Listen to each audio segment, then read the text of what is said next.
Hello students, अब हम लोग सॉल्व करने वाले हैं क्लास 9 गणित के प्रश्नावली 1.5 के प्रश्नों को। तो चलिए देखते हैं प्रश्न को।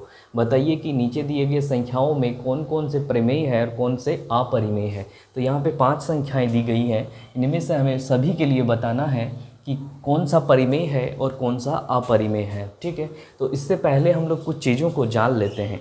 कोई भी परिमेय संख्या को जब अपरिमेय संख्या से माइनस करते हैं, यानी कि एक परिमेय और एक अपरिमेय संख्या हो और उसको घटाएंगे तो हमेशा अपरिमेय आता है।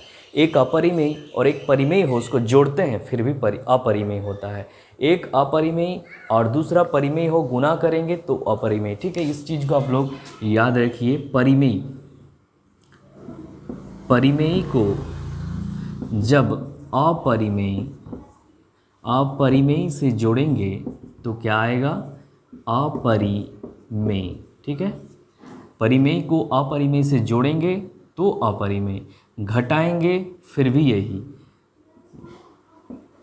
भाग देंगे फिर भी अपरिमेय, गुना करेंगे फिर भी अपरिमेय। ठीक है, तो जब भी हमारे पास दो संख्या हो और एक परिमेय दूसरा अपरिमेय हो, गुना करना हो, जोड़ करना हो, भागा करना हो या कुछ भी करना हो, जोड़ घटा गुना भागा में से चारों में से कुछ भी करेंगे तो अपरिमेय संख्या ही आएंगी। ठीक है, अब इसी चीज़ का यूज हम लोग यहाँ पे करेंगे। फर्स्ट क्वेश्चन देखते हैं, 2 माइनस रूट अंडर 5। तो यहाँ पे 2 क्या है? एक परिमेय संख्या है, रूट 5 क्या है? एक अपरिमेय संख्या है। तो मैंने अभी कहा कि जब भी एक परिमेय और दूसरा अपरिमेय हो, घटाएं तो क्या होगा? अपरिमेय। तो यहाँ पे लिख देंगे ये होगा अपरिमेय। ठीक है, यहाँ पे लिखेंगे अपरिमेय। दूसरा प्रश्न क्या है? तो दूसरा प्रश्न है 3 plus root under 23 under bracket minus root under 23। इसको सॉल्व पहले कर लेंगे। तो 3 plus root under 23 minus root under 23, ये कट जा रहा है तो बच रहा है 3। तो 3 क्या है? 3 एक परिमेय संख्या है। 3 को 3/1 लिख सकते हैं ना, तो 3 को 3/1 लिख सकते हैं, तो 3 एक परिमेय संख्या हो जाएगा। यहाँ पे लिख देंगे परिमेय संख्या। ठीक है, इस प्रकार से हम लोग तीसरा प्रश्न भी देख लेते हैं। तो तीसरा, चलिए इधर बना लेते हैं, हम इसको मिटा लेंगे पहले। अब हम लोग तीसरा प्रश्न देख लेते हैं। इसका क्या है? 2 root under 7 by 7 root under 7। तो रूट अंडर 7 ऊपर नीचे दोनों में है, इसीलिए कट जाएगा, तो ये बच जाएगा 2/7। 2/7 क्या है? तो ये p/q के रूप में लिखा गया और दोनों पूर्णांक है, इसीलिए ये परिमेय संख्या होगा। तो लिखेंगे यह परिमेय संख्या है, यह परिमेय संख्या है। ठीक है, अब चौथा प्रश्न देख लेते हैं, 1/√2। अब इसमें देखिए, एक क्या है? परिमेय है, √2 अपरिमेय है। बट्टे का मतलब क्या होता है? डिवाइड करना है। तो एक परिमेय दूसरा अपरिमेय, डिवाइड कर रहे हैं तो क्या होना चाहिए? डिवाइड जब करेंगे तो अपरिमेय होगा। ठीक है, यह अपरिमेय संख्या है। इस प्रकार से अगला और लास्ट क्वेश्चन, नहीं हाँ लास्ट ही क्वेश्चन है 2π। हम लोग जानते हैं कि पाई का वैल्यू 22/7 लिखते हैं, लेकिन एक्चुअल मान 22/7 होता नहीं है। ठीक है, पाई एक्चुअल में एक अपरिमेय संख्या है। तो अपरिमेय संख्या को 2 से गुना कर रहे हैं, यानी कि अपरिमेय संख्या गुना परिमेय। अपरिमेय को परिमेय से गुना करेंगे तो क्या होगा? अपरिमेय। हमने पहले ही पढ़ा कि एक अपरिमेय एक अपरिमेय और एक परिमेय हो, उसको गुना करिए, जोड़ घटाओ गुना भगा कुछ भी कीजिए, अपरिमेय ही होगा। तो यहाँ पे लिख देना है यह अपरिमेय संख्या है। ठीक है, इस तरह से क्वेश्चन नंबर 1 कंप्लीट हो गया। अब हम लोग देखते हैं क्वेश्चन नंबर 2 को। अब हम लोग सॉल्व करेंगे एक्सरसाइज 1.5 का क्वेश्चन नंबर 2। तो देखते हैं क्वेश्चन को। निम्नलिखित व्यंजकों में से प्रत्येक व्यंजक को सरल कीजिए। यहाँ पे सॉल्व करना है। 4 प्रश्न दिए हैं, चारों को सॉल्व करेंगे। तो फर्स्ट प्रश्न है 3 plus root under 3 under bracket, फिर इसको बंद करेंगे, फिर open bracket 2 plus root under 2। इसको क्या करना है? मल्टीप्लाई करना है। जो ब्रैकेट है, ब्रैकेट का मतलब क्या है? इनटू। तो जब भी 2 टर्म यहाँ है, 2 टर्म यहाँ है, तो क्या करेंगे? फर्स्ट टर्म से इस दोनों को मल्टीप्लाई कर देना, पहले इससे फिर इससे, फिर ये जो सेकेंड टर्म है इससे भी एक बार इससे और एक बार इससे, ऐसे मल्टीप्लाई हम लोग करेंगे। तो जब फर्स्ट टर्म इसका और इसका कितना हो गया? 3 गुना 2 लिख लेंगे, फिर प्लस का साइन देंगे, इसके फर्स्ट टर्म इसके सेकेंड टर्म, तो 3 गुना रूट अंडर 2 प्लस इसके सेकेंड टर्म इसके फर्स्ट टर्म √3 इंटू 2 प्लस इसके सेकेंड टर्म को गुना करेंगे सेकेंड वाले के सेकेंड टर्म से। अब देखते हैं कितना आया, 3 दूना 6 प्लस 3√2 प्लस 2 गुना √3 तो 2√3 प्लस √2 इंटू √3 तो √6 हो जाएगा। तो अब हम देख पा रहे हैं कि ये इसका आंसर आ गया। अब इसको हम ना ही ऐड कर सकते हैं ना कुछ कर सकते हैं, तो ये ख़त्म हो गया यहीं पे। अब दूसरा प्रश्न ले लेते हैं। दूसरा है 3 प्लस √3 फिर 3 माइनस √3। अब जब इसको सॉल्व करेंगे तो एक चीज़ हम यहाँ पे देख पा रहे हैं कि ये a प्लस बी और ये a माइनस बी के फॉर्म में है, यानी कि यहाँ पे एक फार्मूला हम लगा सकते हैं a plus B into A minus B का। ये फार्मूला आप लोगों को पता होगा, a plus B into A minus B बराबर क्या होता है, a² माइनस b²। इस फार्मूला का यूज हम लोग यहाँ पे करेंगे। तो देखते हैं a का मान कितना है 3 और b का मान √3, तो क्या हो जाएगा a² यानी कि 3² माइनस √3 का स्क्वायर, यानी कि 3² हो जाएगा, 3 गुना 3 9 और √3 का स्क्वायर हो जाएगा 3। जब इसको माइनस करेंगे तो 9 माइनस 3 6। इस प्रकार से इसका आंसर 6 हो गया। अब तीसरा प्रश्न यहाँ पे हम लोग सॉल्व कर लेंगे। तीसरा प्रश्न क्या है, तो है √5 प्लस √2 का होल स्क्वायर। यहाँ पे हम देख पा रहे हैं कि ये a प्लस बी का होल स्क्वायर के रूप में है, इसीलिए हम लोग यहाँ पे a प्लस बी का होल स्क्वायर का जो फार्मूला होता है उसका यूज यहाँ पे कर देंगे। होता क्या है, a² plus 2ab plus b²। इस फार्मूला का यूज यहाँ पे हम लोग करेंगे। तो चलिए देखते हैं यहाँ पे लगा के formula a² plus 2 into a into B plus फिर होगा b²। तो सॉल्व करेंगे। √5 का स्क्वायर होता है 5 प्लस 2 √10 प्लस 2, यानी कि 5 प्लस 2 7 प्लस 2 √10। ये हो गया फर्स्ट क्वेश्चन कंप्लीट। ठीक है, अब हम लोग नहीं, फर्स्ट क्वेश्चन नहीं, थर्ड क्वेश्चन हुआ। अब हम लोग तीसरा प्रश्न यहाँ पे बना लेंगे। तीसरा नहीं, चौथा क्या है, √5 माइनस √2 फिर √5 प्लस √2। तो यहाँ पे भी हम लोग देख पा रहे हैं कि ये जो फार्मूला है इसका यूज है a minus B into A plus B. क्या हो जाएगा, a² माइनस b²। तो a क्या है, √5² माइनस √2 का स्क्वायर। ये हो गया 5 माइनस 2, 5 में 2 माइनस करेंगे तो 3। तो इस तरह से हम देख पा रहे हैं 1 2 3 4 चारों प्रश्न को हम यहाँ पे सॉल्व कर चुके हैं। इस तरह से आप लोग और भी अगर दूसरा कोई प्रश्न रहे तो इस प्रकार से आप लोग सॉल्व कर सकते हैं। ठीक है, हेलो स्टूडेंट्स, अब हम लोग सॉल्व करेंगे एक्सरसाइज 1.5 का क्वेश्चन नंबर 3। तो चलिए देखते हैं क्वेश्चन को।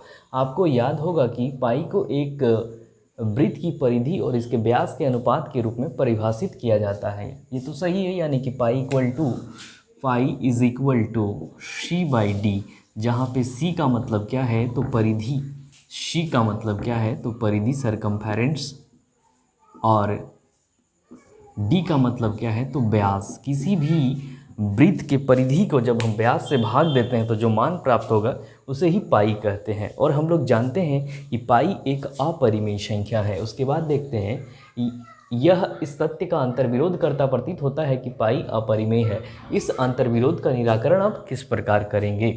चूँकि पाई एक अपरिमेय संख्या है और हम जानते हैं कि पाई का वैल्यू कैसे प्राप्त होता है, तो परिधि बटे व्यास। तो परिधि का मान कुछ होगा और व्यास का भी मान कुछ होगा। जब हम इसको रखेंगे तो ये p/q के रूप में आ जाता है और ये परिमेय संख्या को दिखाता है, जबकि हम जानते हैं कि ये एक अपरिमेय संख्या। तो ये कैसा संभव हो सकता है कि एक साइड जो है, एक ही समीकरण में एक साइड जो है परिमेय और एक साइड अपरिमेय, तो ये अंतर्विरोध की स्थिति पैदा हो जाती है। तो ये क्यों होता है इसको हम लोग समझेंगे यहाँ पे, यही है प्रश्न। तो ये इसलिए होता है क्योंकि ये c और d दोनों में से किसी एक का मान जो है अपरिमेय है, या हो सकता है कि दोनों परिमेय है, दोनों ही अपरिमेय है, जिसके चलते ये स्थिति पैदा होती है। तो हमें यहाँ पे लिखना है, यहाँ c और d में से कोई एक अपरिमेय संख्या या अपरिमेय होगा, कोई एक अपरिमेय होगा, या दोनों अपरिमेय होगा या दोनों अपरिमेय होगा। ठीक है, अब ये दोनों अपरिमेय है, लेकिन यहाँ पे c और d का मान p/q के रूप में फिर भी आ रहा है। ऐसा क्यों आता है? क्योंकि जब किसी लंबाई को हम लोग मापते हैं और वो अपरिमेय संख्या होता है, तो वो अपरिमेय और उसके आसपास ही बहुत कम दूरी में, बहुत ही कम अंतर में एक परिमेय संख्या भी होती है, तो हम लोग उस परिमेय संख्या के मान को ही लिख देते हैं। ठीक है, तो यहाँ पे इस चीज़ को भी लिख सकते हैं कि जब हम लोग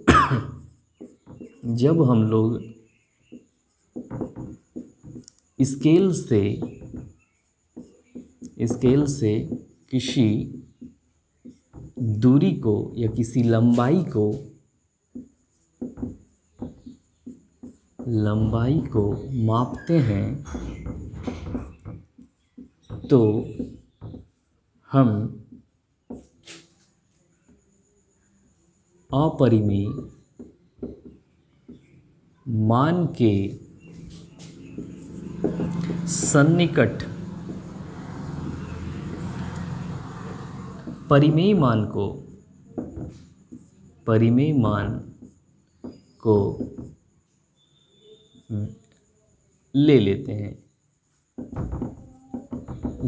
ठीक है, तो यही कारण है जिसके कारण ये अंतर्विरोध यहाँ पे स्थिति पैदा हो रही है। ठीक है, अब हम लोग देखेंगे प्रश्न एक्सरसाइज 1.5 का क्वेश्चन नंबर 4।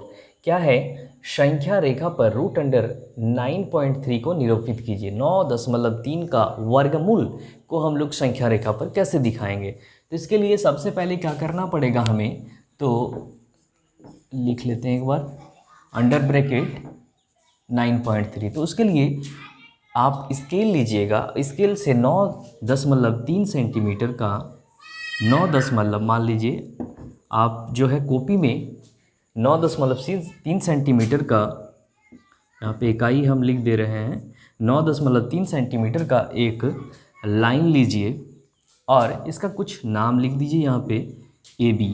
ठीक है, अब क्या करना है, इसको 1 सेंटीमीटर और आगे बढ़ा दीजिए। ठीक है, अब यहाँ पे C पॉइंट इसको डिनोट कर दीजिए। अब क्या करना है, ये जो AC आया, ठीक है, यानी कि 9.3 और 1 10.3 का हम लोग क्या करेंगे, इसका विभाजन कर लेंगे, यानी कि लंब समद्विभाजक इसका ले लेंगे। ठीक है, तो यहाँ से क्या करना है, कंपास को लेना है और कंपास के पॉइंट से इस प्रकार से दोनों ओर से काट देना है। तो काटने के बाद मान लीजिए इस प्रकार से यहाँ कट जाता है। ठीक है, इधर से भी काटना है और इधर से भी काटना है, और ये कटने के बाद कैसे आएगा, तो मान लीजिए इस प्रकार से आता है। ठीक है, तो हमको ये मिड पॉइंट मिल जाता है। ठीक, ये मिड पॉइंट मिल जाता है जिसका नाम हम D रख देते हैं। अब यहाँ पे क्या करेंगे, कंपास को फिर से लेना है और कंपास को लेके किस प्रकार से करना है, आप यहाँ पे देखिए, कंपास को लेंगे और यहाँ से इस पॉइंट को रख के ऐसे एक अर्धवृत्त बना देना है। ठीक है, तो चूंकि हम यहाँ पे हाथ से बना रहे हैं तो ये उतना संभव नहीं होगा, लेकिन जितना भी संभव हो हम प्रयास इसको कर रहे हैं। तो इस प्रकार से मान लीजिए ये एक अर्धवृत्त आप लोग ड्रॉ कर दीजिएगा। उसके बाद क्या करना है, यहाँ पे चांद का यूज करना है। ठीक है, प्रोटेक्टर का यूज करना है और प्रोटेक्टर के यूज से इस B पॉइंट पे 90 डिग्री का कोण बनाएंगे। ठीक है, यहाँ पे 90 डिग्री का कोण बना लेना है। तो जैसे ये 90 डिग्री का कोण बनाएंगे तो ये इस प्रकार से 90 डिग्री का कोण बन जाएगा। अब ये जो दूरी है ये, ठीक है, यहाँ से इस पॉइंट को ये जो मिल रहा है इसको नाम हम कुछ भी O दे देते हैं। चलिए, अब D से O को स्केल से मिला देना है। ये जो O से D की दूरी है, ठीक है, ये जो दूरी है इसको और थोड़ा सा आगे हम लोग बढ़ा सकते हैं, बढ़ा देंगे। अब O से D की जो दूरी है उसमें फिर कंपास का यूज करेंगे हम लोग, और कंपास की सहायता से इसको फिर एक चाप ले लेना है। तो जैसे ही चाप ये लेंगे तो इस प्रकार से चाप यहाँ पे बन जाएगा। अब इसका नाम हम कुछ M दे देते हैं। ठीक है, तो ये जो D और M है यही, तो यहाँ पे लिखेंगे DM is equal to under bracket 9.3। ठीक है, इस तरह से आप लोग बना लीजिएगा। चूँकि ये मैंने हाथ से बनाया, कोई भी इंस्ट्रूमेंट का यूज नहीं हो पाया यहाँ पे बोर्ड में, तो हो सकता है ये इसके मान में थोड़ा सा अंतर हो। आप लोग जब भी इसको कॉपी में सॉल्व कीजिएगा तो हमेशा प्रोटेक्टर, कंपास और स्केल का यूज करके बनाइए, तो एक्यूरेट बनेगा। ठीक है, अब मिलते हैं हम लोग नेक्स्ट प्रश्न में। अब हम लोग सॉल्व करेंगे क्वेश्चन नंबर 5। तो चलिए देखते हैं प्रश्न को। निम्नलिखित के हरों का परिमेयीकरण कीजिए। तो फर्स्ट क्वेश्चन हम लोग पहले लेते हैं 1/√7। इसका परिमेयीकरण कैसे करेंगे? तो जब भी हर में रूट में कोई भी नंबर रहे और एक ही नंबर रहे, तब हम लोग क्या करेंगे, उस नंबर को अंडर ब्रैकेट में, वो अंडर रूट में ऊपर नीचे दोनों में मल्टीप्लाई कर देंगे। तो 1 गुना √7 यहाँ पे हो जाएगा √7 बटे √7 गुना √7 हो जाएगा 7, यानी कि ये हो गया √7/7। ये प्रश्न यहीं पे कंप्लीट हो गया।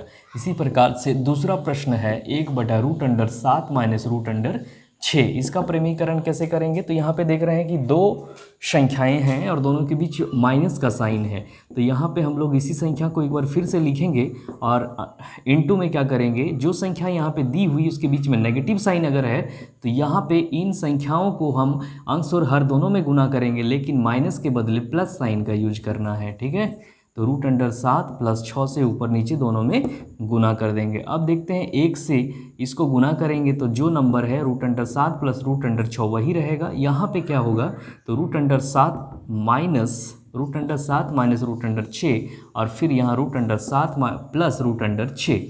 तो जब ऊपर में जो नंबर है वो तो वही रहेगा, नीचे क्या होगा देखिए, a minus B A plus B का फॉर्मूला यहाँ लग जाएगा। तो √7 का स्क्वायर माइनस √6 का स्क्वायर, इसको जब आगे बढ़ाएंगे तो √7 प्लस √6 बटे 7 माइनस 6 हो जाएगा।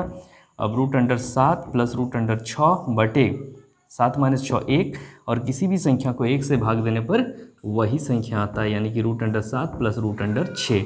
यही हो गया इसका आंसर। ठीक है, परिमेयीकरण। अब आगे तीसरा प्रश्न लेते हैं। तो तीसरा प्रश्न क्या है, 1/√5 प्लस √2। इसको हम परिमेयीकरण कैसे करेंगे? तो सेम जैसे क्वेश्चन नंबर 2 को किए हैं वैसे ही करना है। 1/√5 प्लस √2 गुना √5 माइनस √2। यहाँ पे अगर माइनस रहे तो यहाँ प्लस लेना, अगर यहाँ माइनस रहे तो यहाँ प्लस रहे तो यहाँ माइनस लेना है। √5 माइनस √2। अब हम इसको गुना करेंगे तो 1 से अगर गुना करते हैं तो कोई भी बदलाव नहीं आएगा, और यहाँ पे क्या आएगा, तो √5 प्लस √2 फिर √5 माइनस √2। जब इसको गुना करें तो a plus B A minus B का फॉर्मूला लग जाएगा, a² माइनस √2 का स्क्वायर फिर √5 माइनस √2, पर में जो है वही रहेगा। तो √5 माइनस √2 बाई 5 का √5 का स्क्वायर 5 होता है, फिर √2 का स्क्वायर 2 होता है। √5 माइनस √2 बाई 3 यहीं पे कंप्लीट हो गया। अब उसी तरह से एक प्रश्न और है, उसको हम लोग यहाँ पे बना लेंगे क्वेश्चन नंबर 4 को। 1/√7 माइनस 2, इसका हम लोग परिमेयीकरण करेंगे। तो √7 प्लस 2 ऊपर नीचे दोनों में करना है, प्लस 2। अब इसको सॉल्व करेंगे तो 1 से जैसे गुना करेंगे वही रहेगा, कोई भी बदलाव इसमें नहीं आता है। और यहाँ पे √7 माइनस 2 और √7 प्लस 2, तो √7 plus 2 by a plus B A minus B का फॉर्मूला यहाँ पे लग जाएगा। √7 का स्क्वायर माइनस 2 का स्क्वायर, यानी कि √7 प्लस 2 बाई 7 माइनस 4, यानी √7 प्लस 2 बाई 3। ये इसका आंसर हो गया। इस प्रकार से आप लोग सभी प्रश्नों को सॉल्व कर सकते हैं। चलिए, इस तरह से क्वेश्चन नंबर 5 यहीं पे कंप्लीट हो जाता है। अब हम लोग मिलते हैं नेक्स्ट एक्सरसाइज में। Thank you.